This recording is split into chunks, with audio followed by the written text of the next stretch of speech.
25, and I decided last night to do a little bit of soul searching. Get to really know myself as we do at this age. So I came across an online personality test, one of those multiple choice quizzes that are supposed to tell you whether you have a fear of failure or fear of success and shit like that. I got about halfway through the test and just had to stop because I was a little too worried that I wasn't going to pass it. My therapist says that I have a fear of failure and that I'm a very insecure person. I say I'm a very secure person, or I would have said that if I wasn't worried she would hate me for disagreeing. Anyway, I went on a date recently and I decided to bring up this subject of my fears and insecurities in deep, dark, penetrating detail. It was a second date, so, I just figured I'd throw away the artifice of a confident guy from the first date and get to the real vulnerable shit. Normal second date material. So I'm in the middle of spilling my soul to this pretty much stranger, and she stops me halfway through and says, "Oh my gosh, you must be an actor.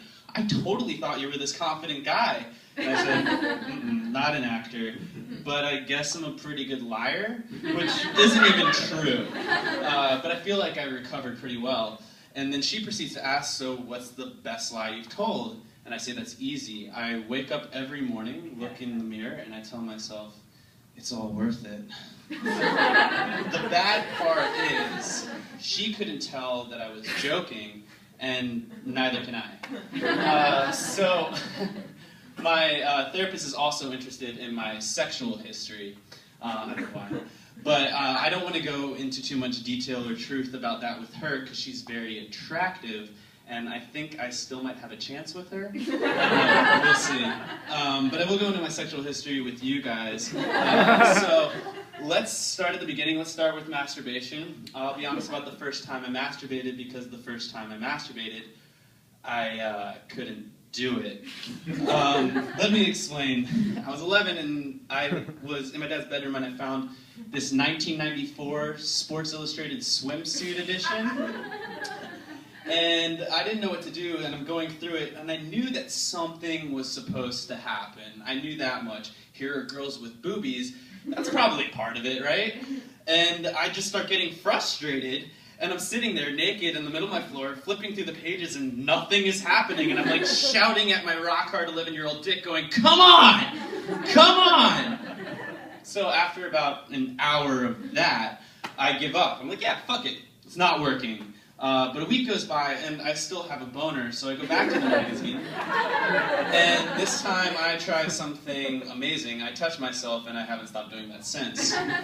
Yeah, I kind of feel bad for whoever's up next this week. Anyway, experiences like that, you can kind of imagine that I have some sort of sexual fears. And my list of fears include, but are not limited to, rejection, failure, sex, we've already covered those, death, poverty, a lack of available parking, religious people, like in general, anyone who's religious, because they must know something I don't, and checking my DVR and seeing nothing new is recorded. But what's added to my fears and insecurities over the years has been my acne, and I used to have really bad acne. Now I feel like I have a socially acceptable level of acne, but it's always kind of been the elephant in the room that's like sitting on my face. And I'm not saying that I hate my acne, I'm saying I deserve it. I feel like it's kind of God's way of leveling the playing field. My acne is like my struggle. It's my cancer, it's my poverty, it's my black, it's my gay, it's my vagina. That's my acne, And through this struggle of my acne, it lends itself to a deeper understanding of life's greater struggles. So thank you, 10 years of chickenpox face. By the way, while we're on the subject, I just wanted to point out that there are no United Way, Red Cross Foundation, Meals on Wheels for white privileged kids with acne. And I'm not saying there should be, I'm just pointing out an available niche, in case you're interested. While we're on the subject of charities, perhaps my favorite one is one that should be called Our Collective Pity for You Association, or the oh shit, you're so fucked, we're sorry, we can't really do anything about it Institute. And of course I'm talking about the Let's Make-A-Wish Foundation. The Let's Make-A-Wish Foundation. I imagine it goes a little bit something like this. So, Tommy, what is your wish? I wish I wasn't gonna die. Oh, no, sorry, that's not on the acceptable list of wishes that I have here. But how about a B-list celebrity to distract you from your imminent mortality? Great foundation. Great foundation.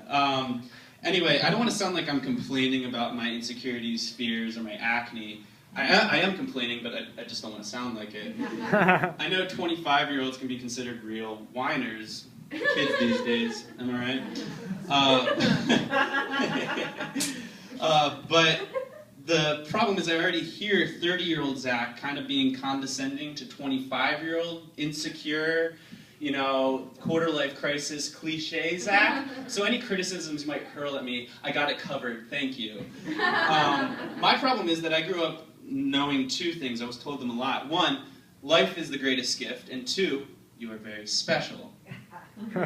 First of all, if life is a gift, it is the most re-gifted gift of all time.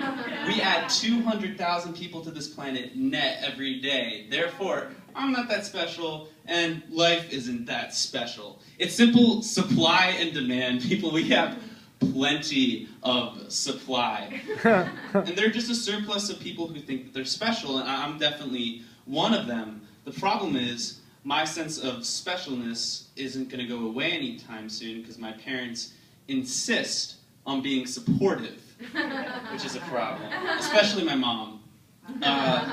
All that care and compassion I receive from her is so fucking annoying. And yes, fuck you, I'm complaining about the love of my mother. Okay? You have no idea, it's crippling. She insists in every conversation to demonstrate her support for me. You know, it'll go something like this, like, hey Zach, just calling for the 50th time this week to check in. You know, how you doing today, sweetie? Good, you know, I made a sandwich, went on a run, did some laundry. That's fantastic! We are so proud of you. Tim! Tim, did you hear that? Your son, he did his laundry. Yeah, no, it's great. No, he doesn't have a job yet. But we support him no matter what. Support me no matter what. That's a bold statement. So I'm going to do stand-up comedy from now on and really see if they mean that. Thanks a lot, guys.